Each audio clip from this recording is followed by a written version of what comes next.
Baik, Assalamualaikum warahmatullahi wabarakatuh. Perkenalkan, nama saya Yudo Bakasibat dengan NIM B1A121454. Di sini saya akan menjawab pertanyaan UAS tentang perancangan kontrak. Soal yang pertama yaitu adalah apa yang dimaksud dengan perancangan kontrak dan apa saja fungsi dari perancangan kontrak? Yaitu perancangan kontrak adalah suatu proses menyusun dan merumuskan kontrak yang sah dan mengikat. Perancangan kontrak meliputi berbagai aspek yang mengikat antara kedua belah pihak.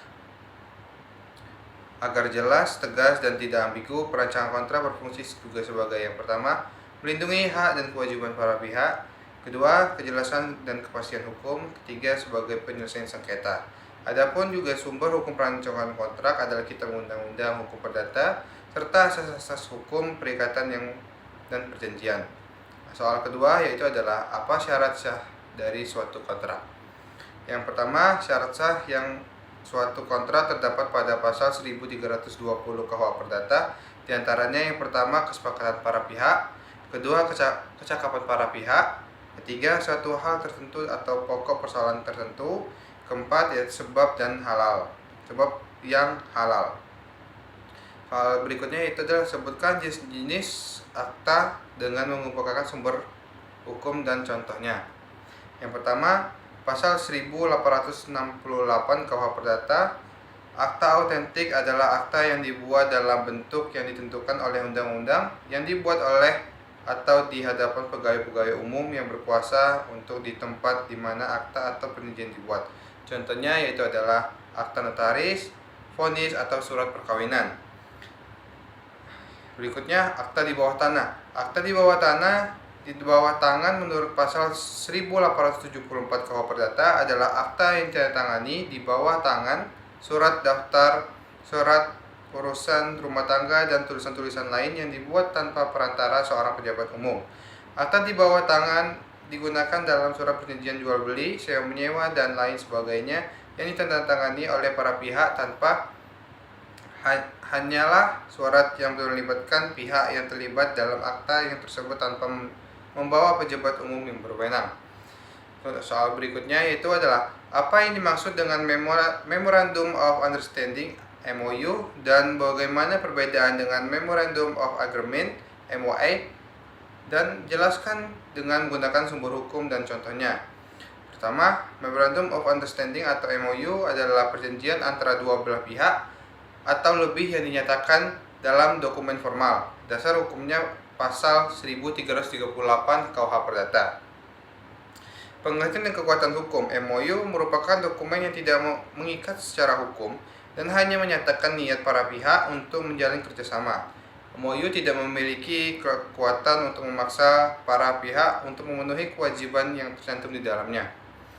MOA adalah merupakan dokumen yang mengikat secara hukum dan menyatakan kesepakatan para pihak untuk melakukan suatu tindakan atau kerjasama.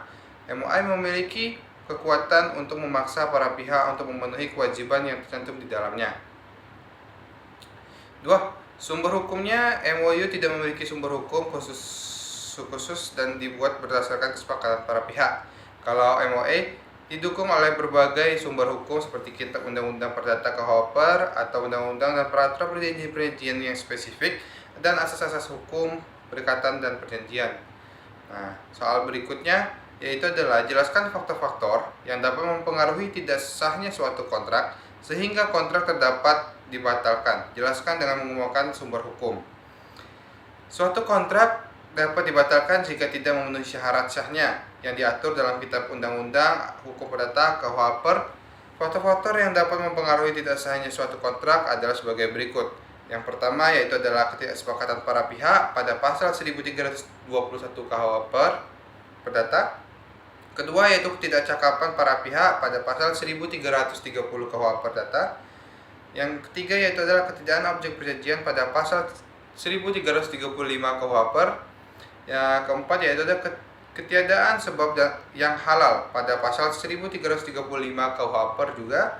Dan yang kelima adanya paksaan, penipuan atau kekhilafan pada pasal 1321 KUH. Soal ketujuh, jelaskan unsur-unsur perancangan kontrak dengan menyebutkan sumber hukum dan contohnya. Yang pertama adalah unsur esensialia. Unsur ini merupakan hal-hal pokok yang harus ada dalam suatu kontrak. Keberadaan klausula pokok ini menentukan adanya atau tidaknya kontrak yang dimaksud. Sebagai contoh dalam kontrak jual beli, berikut dari unsur esensial adalah adanya barang dan harga. Tanpa kedua unsur tersebut mengakibatkan kontrak jual beli itu tidak ada. B. Unsur naturalia.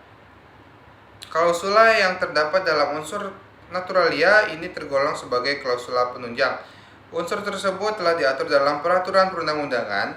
Bila para pihak tidak memperjanjikan lainnya yang apa yang diatur oleh pemberaturan perundang-undangan, maka para pihak diartikan patuh terhadap aturan yang telah ada. Contoh soal nomor 8. Apa perbedaan antara akta autentik dengan akta di bawah tangan? Jelaskan dengan mengemukakan sumber hukum. 2. 1. Pengertian dan kekuatan pembuktian. Kalau akta autentik, pengertiannya adalah akta yang dibuat oleh atau di hadapan pejabat berwenang dengan cara yang ditentukan oleh undang-undang dan dengan disertai tanda tangan. Kalau kekuatan pembuktiannya yaitu adalah akta autentik memiliki kekuatan pembuktian yang sempurna, artinya isi akta tersebut dianggap benar dan mengikat para pihak yang terlibat.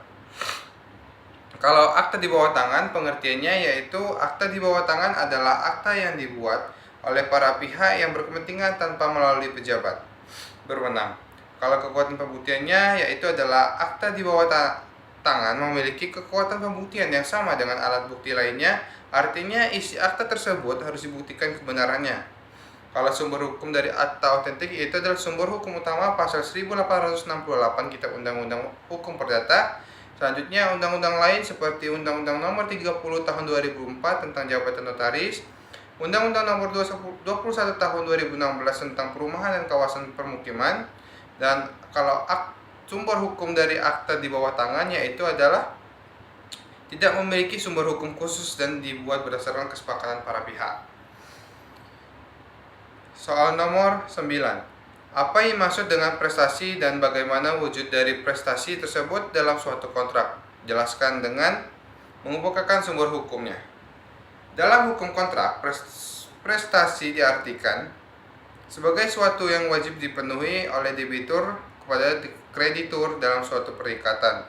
Prestasi merupakan objek dari perjanjian dan merupakan hak kreditur dan kewajiban debitur. Prestasi dapat berupa tindakan atau barang yang harus dilakukan atau diserahkan oleh debitur kepada kreditur. Wujud prestasi dalam kontrak. Prestasi dalam kontrak dapat diwujudkan dalam 3 bentuk, yaitu yang pertama memberikan suatu pada pasal 1337 KUHP, yang kedua berbuat sesuatu pada pasal 1239 KUHP, yang ketiga tidak berbuat sesuatu pada pasal 1239 KUHP. Dan contoh dari prestasi dalam kontrak ini yaitu seperti kontrak jual beli. Dalam kontrak jual beli, prestasi penjual adalah menyerahkan barang yang dibeli kepada pembeli, dan prestasi pembeli adalah membayar harga barang tersebut. Soal terakhir yaitu soal nomor 10. Apa yang dimaksud dengan wan prestasi dan bagaimana perbedaan antara wan prestasi dengan perbuatan melawan hukum (PMH)? Jelaskan dengan mengemukakan sumber hukum dan contohnya. Wan prestasi. Pengertian wan prestasi yaitu adalah ingkar janji atau kelalaian dari debitur untuk memenuhi kewajibannya dalam suatu perikatan. Unsur-unsurnya yaitu yang pertama adanya perikatan yang sah, kedua adanya kelalaian atau ingkar janji dari debitur, ketiga adanya kerugian bagi kreditur akibat kelalaian atau ingkar janji debitur, keempat adanya hubungan sebab akibat antara kelalaian atau ingkar janji. Perbuatan melawan hukumnya yaitu adalah pengertiannya perbuatan yang bertentangan dengan hukum dan menyebabkan kerugian bagi orang lain.